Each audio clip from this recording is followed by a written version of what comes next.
Venezuela launched a military resistance operation early Thursday morning in response to what it has described as a threat from the United States due to its deployment of troops to the Caribbean. Attention. The Bolivarian National Armed Force is mobilizing with all its equipment and official troops.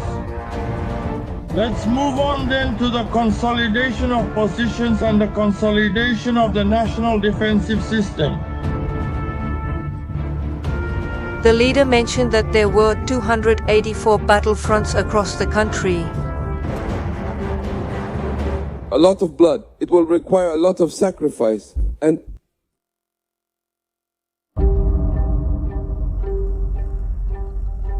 what did you just see? It could be a sign that something serious is about to happen. Yesterday, September 11th, Nicolas Maduro announced a new military operation, and he promised everyone present that Venezuelan lands will never belong to the North American empire. Meanwhile, a United States war fleet is positioned off the country's coast. Destroyers with more than 120 missiles, nuclear attack submarines, surveillance aircraft, all there in the waters of the Caribbean. And do you want to know what Maduro's response was? He mobilized thousands of soldiers, declared hundreds of battlefronts across the country, and openly challenged the world's greatest military power. All this while the Americans are offering $50 million for his capture. Amidst this tension, many wonder if this is just political theater for the domestic audience. Or is Maduro already sensing that he's going to be attacked? Are we witnessing the first moves of what could turn into a real war? Let's first see exactly what Maduro is putting on the field. And it's not a small thing. Maduro deployed 40,000 regular soldiers for the operation. That's right, 40,000. There were 15,000 mobilized in August, and now another 25,000 deployed last Sunday.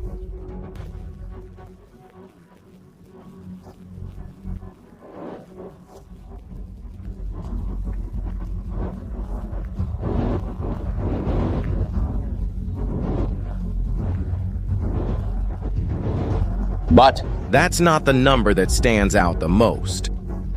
Maduro also mobilized 4.5 million Chavista militiamen spread throughout the country. This number is larger than the regular army of countries like France, the United Kingdom, or Germany. But despite being a gigantic paramilitary force, it is made up of civilian volunteers who received basic training and are armed with Russian AK-103 rifles. Maduro sent a large part of these troops to the border with Colombia, a historically tense point that has already seen clashes between illegal armed groups and Venezuelan forces. The rest are spread throughout Venezuelan territory in the 284 battlefronts that Maduro mentioned, covering everything from urban areas to jungle regions. And what about the equipment? Well, Venezuela still has sophisticated weaponry bought during the golden age of oil, when prices were high and there was money for major military acquisitions. They have about 24 Russian Sukhoi Su-30 fighter jets, which are considered among the most advanced in Latin America. They also have S-300 air defense systems, which are capable of shooting down aircraft dozens of kilometers away.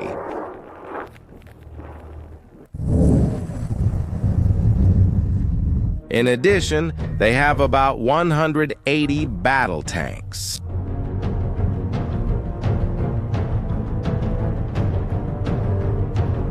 Including T-70 models and 2 Russian ones.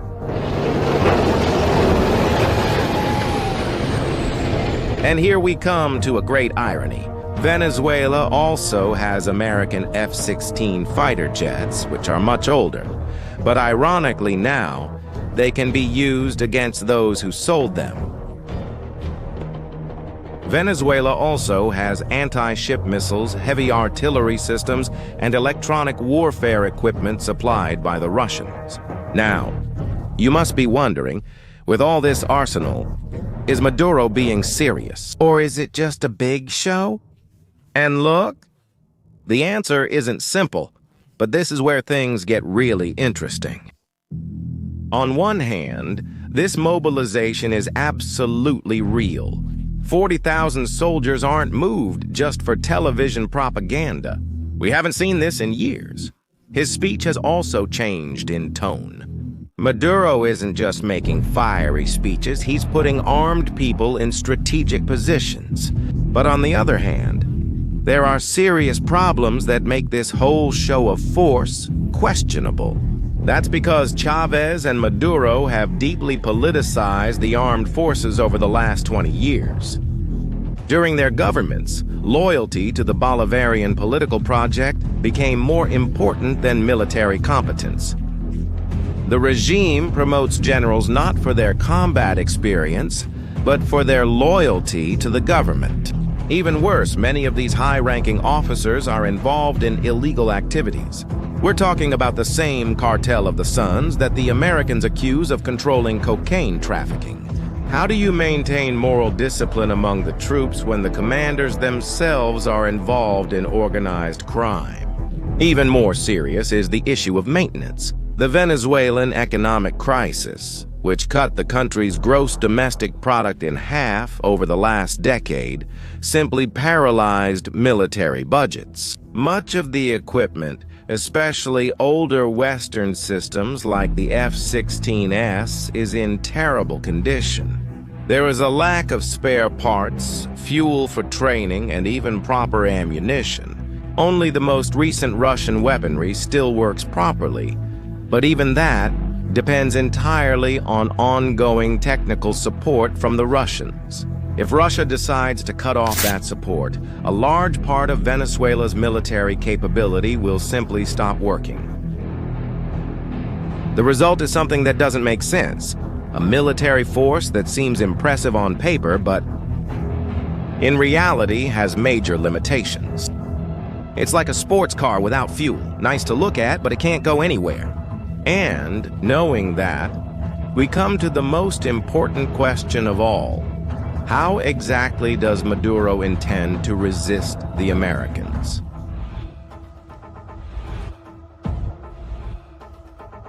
The answer lies in a military doctrine that experts call asymmetric warfare. Maduro knows perfectly well that he can't defeat the United States in a conventional battle. The difference in military power between the two countries is simply brutal. To show you this difference, let's look at the numbers.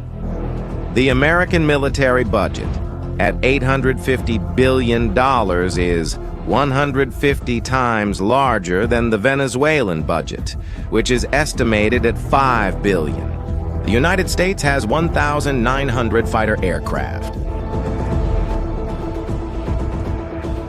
Venezuela has 79.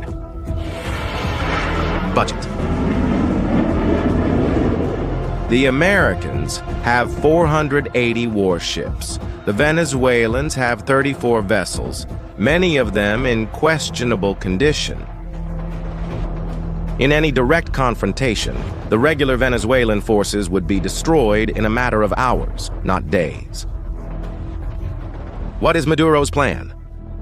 The answer is simple.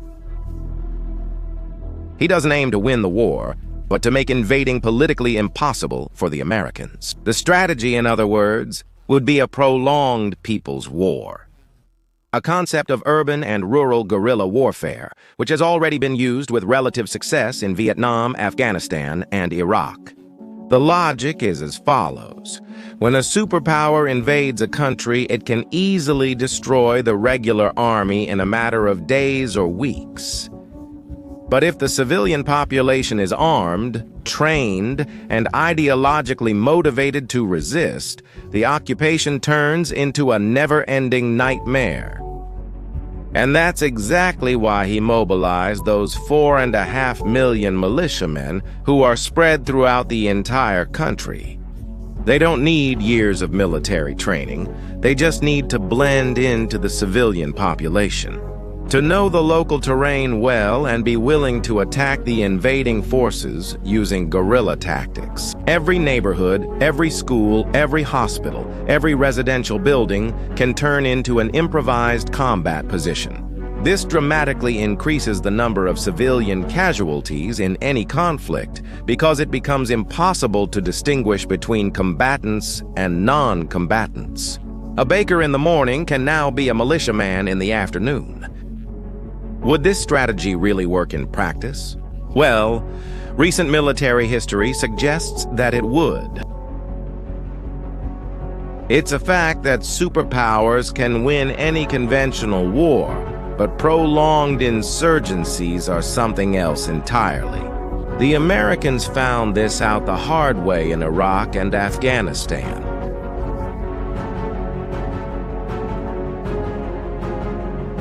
But there's another side to this story. For this strategy to work for Maduro, it depends on three critical factors.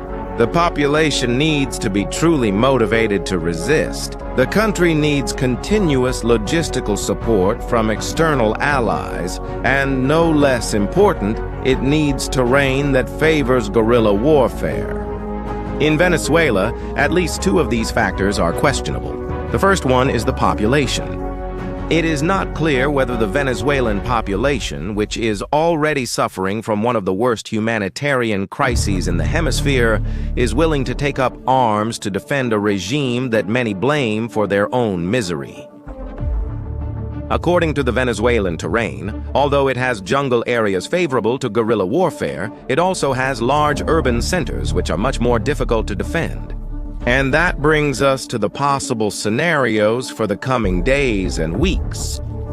Analyzing the current military, political, and diplomatic situation, there are four paths this crisis could take, and not all of them are reassuring.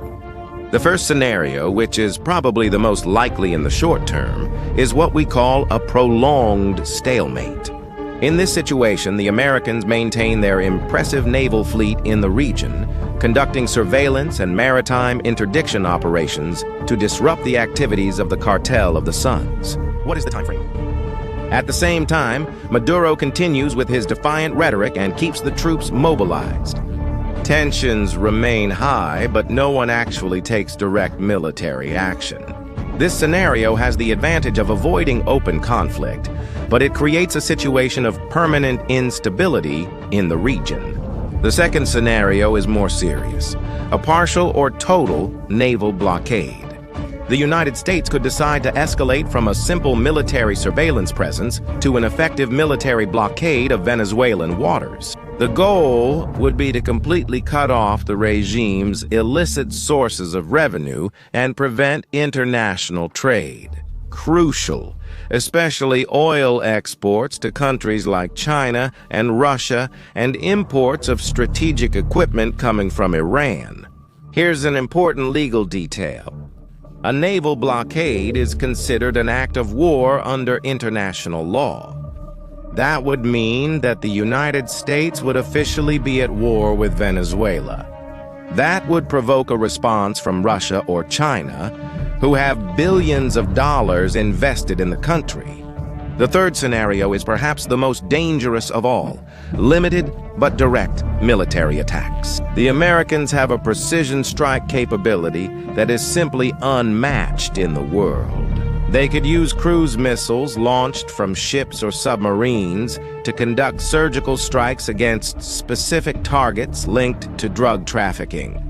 We're talking about strikes against clandestine cocaine processing labs, airstrips used by traffickers, and command and control centers of the Cartel of the Suns, or even Venezuelan military assets that are known to support these activities. The aim is to weaken the cartel's operations without toppling the government. The problem is that once the first missile is fired, the dynamics of the conflict change completely. Any American attack, no matter how precise, can result in accidental civilian casualties. And that would give Maduro exactly the propaganda he needs to mobilize the population and justify an expanded military response. And we've reached the fourth scenario, which is the nightmare of all international security analysts: a total and uncontrolled escalation. A miscalculation by either side could trigger a spiral of violence that no one can stop.